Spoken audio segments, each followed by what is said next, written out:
Chapter 2 Catelyn One.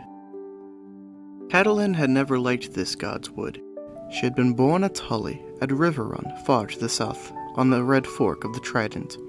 The god's wood there was a garden, bright and airy, where tall redwoods spread dappled shadows across tinkling streams. Birds sang from hidden nests, and the air was spicy with the scent of flowers. The gods of Winterfell kept a different sort of wood. It was a dark, primal place. 3 acres of old forest untouched for 10,000 years as the gloomy castle rose around it. It smelled of moist earth and decay. No redwoods grew here. This was a wood of stubborn, sentinel trees, armored and gray-green needles, of mighty oaks, of ironwoods as old as the realm itself. Here thick black trunks crowded close together, while twisted branches wove a dense canopy overhead, and misshapen roots wrestled beneath the soil. This was a place of deep silence and brooding shadows, and the gods who lived here had no name. But she knew she would find her husband here tonight. Whenever he took a man's life, afterward he would seek the quiet of the gods' wood. Catelyn had been anointed with the 7 oils and named in the rainbow of light that filled the sept of River Run. She was of the faith, like her father and grandfather, and his father before him. Her gods had names, and their faces were as familiar as the faces of her parents. Worship was a septum with a censer, the smell of incense, a 7-sided crystal alive with light, voices raised in song. The Tullys kept a god's wood, as all the great houses did, but it was only a place to walk, or read, or lie in the sun. Worship was for the sept. For her sake, Ned had built a small sept where she might sing to the 7 faces of God. But the blood of the first men still flowed in the veins of the Starks, and his own gods were the old ones, the nameless, faceless gods of the greenwood they shared with the vanished children of the forest. The center of the grove, an ancient weirwood brooded over a small pool where the waters were black and cold. The heart tree, Ned called it. The weirwood's bark was white as bone, its leaves dark red like 1,000 blood-stained hands. A face had been carved in the trunk of the great tree, its features long and melancholy, the deep-cut eyes red with dried sap, and strangely watchful. They were old, those eyes, older than Winterfell itself. They had seen Brandon the Builder set the first stone, if the tales were true. They had watched the castle's granite walls rise around them. It was said that the children of the forest had carved the faces in the trees during the dawn centuries before the coming of the first men across the narrow sea. In the south, the last weirwoods had been cut down or burned out 1,000 years ago, except on the Isle of Faces, where the green men kept their silent watch. Up here it was different.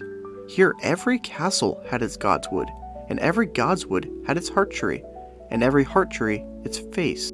Catelyn found her husband beneath the weirwood, seated on a moss-covered stone.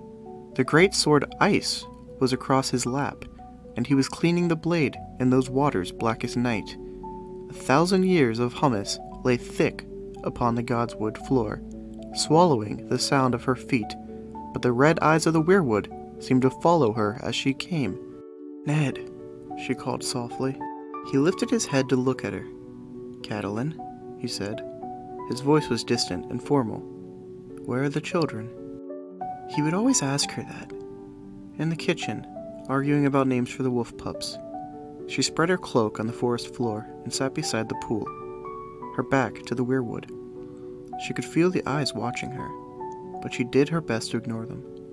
Arya is already in love, and Sansa is charmed and gracious. But Rickon is not quite sure. "Is he afraid?" Ned asked. "A little," she admitted. "He is only 3. Ned frowned. He must learn to face his fears. He will not be 3 forever, and winter is coming. "Yes," Catelyn agreed. The words gave her a chill, as they always did. The Stark words. Every noble house had its words, family mottos, touchstones, prayers of sorts. They boasted of honor and glory, promised loyalty and truth, swore faith and courage. All but the Starks. Winter is coming, said the Stark words. Not for the first time, she reflected on what a strange people these Northerners were. The man died well, I'll give him that, Ned said. He had a swatch of oiled leather in one hand. He ran it lightly up the greatsword as he spoke, polishing the metal to a dark glow. I was glad for Bran's sake. You would have been proud of Bran. I am always proud of Bran, Catelyn replied, watching the sword as he stroked it. She could see the rippling deep within the steel, where the metal had been folded back on itself 100 times in the forging. Catelyn had no love for swords, but she could not deny that ice had its own beauty. It had been forged in Valyria, before the doom had come to the old freehold, when the ironsmiths had worked their metal with spells as well as hammers. 400 years old it was, and as sharp as the day it was forged. The name it bore was older still, a legacy from the Age of Heroes, when the Starks were kings in the north. He was the fourth this year, Ned said grimly. The poor man was half mad. Something had put a fear in him so deep that my words could not reach him. He sighed. Ben writes that the strength of the Night's Watch is down below 1,000. It's not only desertions. They are losing men on rangings as well. Is it the wildlings? She asked. Who else? Ned lifted ice, looked down the cold steel length of it. And it will only grow worse. The day may come when I will have no choice but to call the banners and ride north to deal with this king beyond the wall for good and all. Beyond the wall? The thought made Catelyn shudder. Ned saw the dread on her face. Mance Rayder is nothing for us to fear. There are darker things beyond the wall. She glanced behind her at the heart tree, the pale bark and red eyes watching, listening, thinking its long, slow thoughts. His smile was gentle. You listen to too many of Old Nan's stories. The others are as dead as the children of the forest, gone 8,000 years. Mr. Lewin will tell you they never lived at all. No living man has ever seen one. Until this morning, no living man had ever seen a direwolf either, Catelyn reminded him. I ought to know better than to argue with a Tully, he said with a rueful smile. He slid ice back into its sheath. You did not come here to tell me crib tales. I know how little you like this place. What is it, my lady? Catelyn took her husband's hand. There was grievous news today, my lord. I did not wish to trouble you until you had cleansed yourself. There was no way to soften the blow, so she told him straight. I am so sorry, my love. Jon Arryn is dead. His eyes found hers, and she could see how hard it took him, as she knew it would. In his youth, Ned had fostered at the Eyrie, and the childless Lord Arryn had become a second father to him and his fellow ward, Robert Baratheon. When the Mad King, Aerys Targaryen II, had demanded their heads, the Lord of the Eyrie had raised his moon and falcon banners in revolt, rather than give up those he had pledged to protect. And one day, 15 years ago, this second father had become a brother as well, as he and Ned stood together in the Sept at River Run to wed two sisters, the daughters of Lord Hoster Tully. John, he said, is this news certain? It was the king's seal, and the letter is in Robert's own hand. I saved it for you. He said Lord Arryn was taken quickly. Even Maester Pycelle was helpless, but he brought the milk with the poppy, so John did not linger long in pain.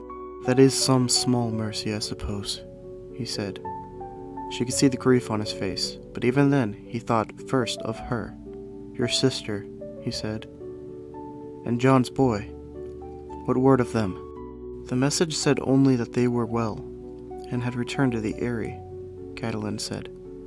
I wish that they had gone to River Run instead. The Eyrie is high and lonely, and it was ever her husband's place, not hers. Lord John's memory will haunt each stone. I know my sister. She needs the comfort of family and friends around her. Your uncle waits in the Vale, does he not? John named him Knight of the Gate, I'd heard. Catelyn nodded. Brynden will do what he can for her, and for the boy. That is some comfort, but still. Go to her, Ned urged. Take the children. Fill her halls with noise and shouts and laughter. That boy of hers needs other children about him, and Liza should not be alone in her grief. Would that I could, Catelyn said. The letter had other tidings. The king is riding to Winterfell to seek you out. took Ned a moment to comprehend her words, but when the understanding came, the darkness left his eyes. Robert is coming here? When she nodded, a smile broke across his face. Catelyn wished she could share his joy, but she had heard the talk in the yards. A dire wolf dead in the snow, a broken antler in its throat. Dread coiled within her like a snake, but she forced herself to smile at the man she loved, the man who had put no faith in signs.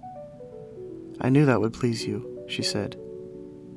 "We should send word to your brother on the wall." "Yes, of course," he agreed. "Ben will want to be here. I shall tell Maester Lewin to send his swiftest bird." Ned rose and pulled her to her feet. "Damnation! How many years has it been, and he gives us no more notice than this? How many in his party did the message say?" "I should think 100 knights at the least, with all the retainers, and half again as many free riders. Cersei and the children travel with them." "Robert will keep an easy pace for their sakes," he said. "It is just as well. That will give us more time to prepare." "The Queen's brothers are also in the party," she told him. Ned grimaced at that. There was small love between him and the Queen's family, Catelyn knew. The Lannisters of Casterly Rock had come late to Robert's cause when victory was all but certain, and he had never forgiven them. Well, if the price for Robert's company is an infestation of Lannisters, so be it. Sounds as though Robert is bringing half his court. "Where the king goes, the realm follows," she said. "It'll be good to see the children. The youngest was still sucking at the Lannister woman's teat the last time I saw him. He must be, what, 5 by now?" "Prince Tommen is 7, she told him. "The same age as Bran. Please, Ned, guard your tongue. The Lannister woman is our queen, and her pride is said to grow with every passing year." Ned squeezed her hand. "There must be a feast, of course, with singers. And Robert will want to hunt. I shall send Jory south with an honor guard to meet them on the King's Road and escort them back. Gods, how are we going to feed them all? On his way already, you said.